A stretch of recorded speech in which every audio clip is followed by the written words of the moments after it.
భక్తుణ్ణి రక్షించుకోవడానికి ఈశ్వరుడు జోక్యం చేసుకుంటాడు. ఆయన ఎలా జోక్యం చేసుకుంటాడో మనకి తెలియదు.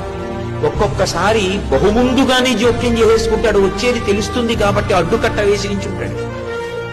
మనకి తెలియవు ఆయన యొక్క కృత్యములు. భక్తుణ్ణి మాత్రం ఆదుకుని తీరుతాడు ఈశ్వరుడు. నన్ను నమ్మండి అంతే, అంతకన్నా నేను చెప్పలేను. ఒక సమస్యని ఇచ్చే ముందు మనం సమస్య వచ్చాక ఆలోచిస్తాం.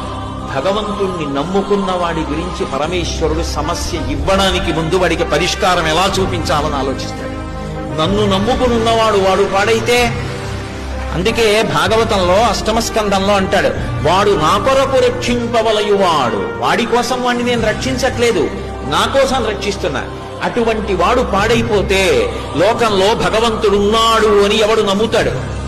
నమ్మడు. నేను ఉన్నాను అని నమ్మాలంటే నన్ను నమ్ముకున్నవాడు పాడవడానికి వీల్లేదు. వాడి కోసం రక్షించట్లేదు, నా కోసం రక్షిస్తున్నా.